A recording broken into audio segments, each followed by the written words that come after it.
Gentlemen, my name is Paul Hughes, I'm the Lord of Leisure, and yeah, it's been a while, hasn't it? Again. Dear. Despite that, welcome once again to another Aftermath video, this time all about Thor Ragnarok, or as I've been calling it, for Fraggle-Rock.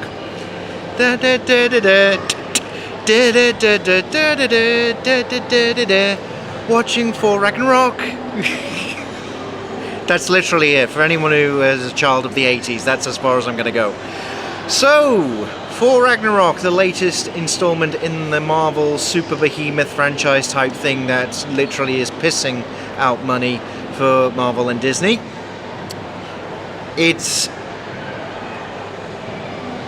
What can I say to start with? Okay, a bit of the story obviously that's been in the trailer, so this is not going to be an overly big spoiler, but effectively Thor needs to prevent Asgard from being destroyed.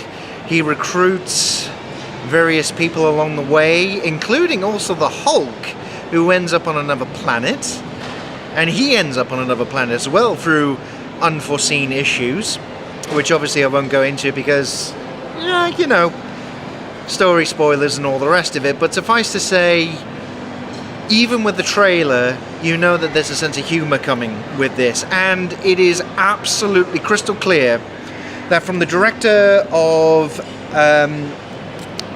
The Wilder People, Hunt for the Wilder People, done by the New Zealand director whose name, Tako something or other, I forget his name, but it is absolutely crystal clear his fingerprints are all over this film, because I tell you what, this film was a massive change in tone for Thor in general, because he has never been this hilarious before.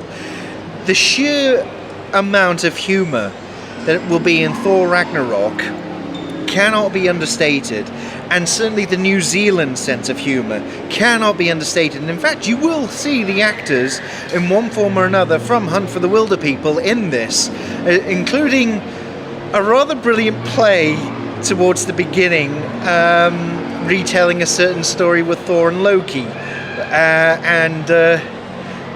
it's quite a wonderful setup, in fact.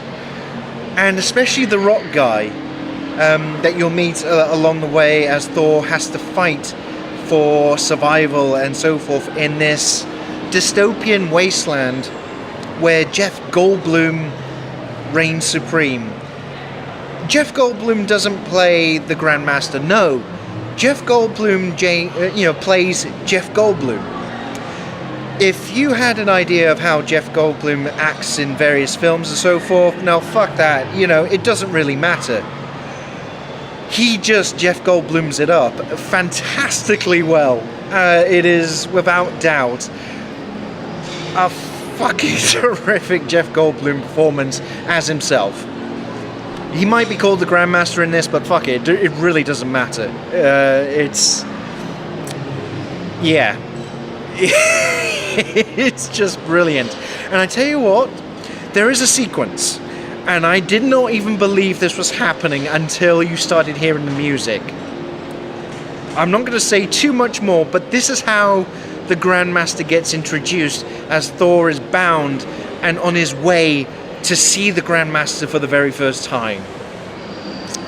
Roald Dahl be proud, and anyone else for that matter. That's as far as I'm going to say, but fucking hell, it's almost like you take a bit of acid in your popcorn and drinks going into the pictures, and they take effect borderline almost immediately. From the opening scene where Thor is trapped in a cage. Just that alone, and then when he's forced to meet someone who wants to destroy Asgard. It is, but and Anthony Hopkins is back, of course, I should say that. There is one big problem I could come away from, despite this being hugely entertaining, and anyone who enjoys the previous Marvel films and just want to laugh, you'll You will get it in spades with this one. Absolutely. The biggest problem I have with it is that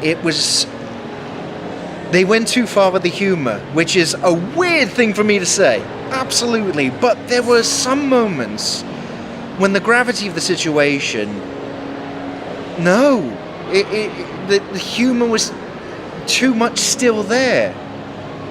It didn't have time to reflect on certain events that take place within Thor Ragnarok or Fraggle-Rock. So some of that kind of got lost in the moments far too much, and I think that's to the film's detriment. Absolutely. I mean, don't get me wrong. Thor has had a very weird history in the Marvel cinematic universe anyway.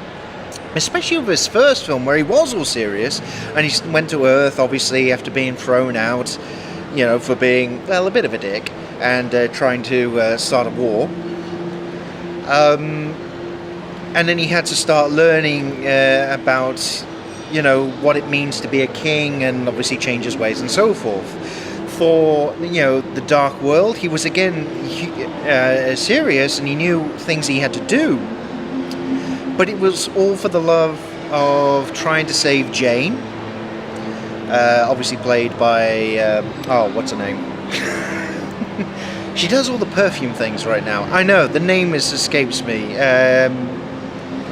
Yes, feel free to comment below that I've completely forgotten what her name is. Natalie Portman, there you go.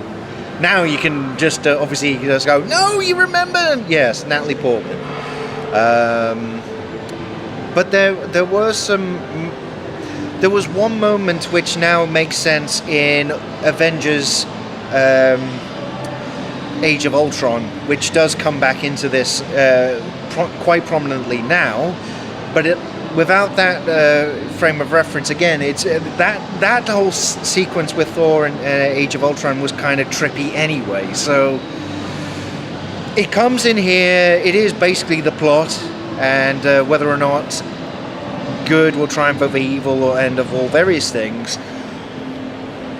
But as a film by itself, you have to be a fan of Marvel films because there are a good number of references, not too much in your face, even a very brief appearance by one of the other Avengers as well, again.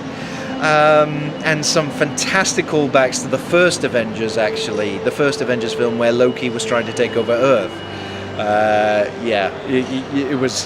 It was glorious. So, one could argue this is a filler film, just building up to Avengers Infinity War, which is coming along very soon.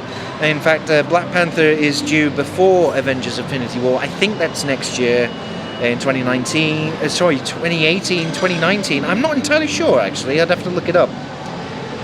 But it will certainly entertain. Make no mistake, I was laughing my ass off, especially with the name of the thing they'll try to escape. Oh, no. Sorry. Enough said. Thor Ragnarok was an incredibly funny, entertaining film, but it lets itself down with too much humour, ridiculously, and I never thought I would say that, but yeah, I think it went a bit too far. But I do appreciate the humour, especially with some of it was absolutely... There are some wonderful characters that come out of this.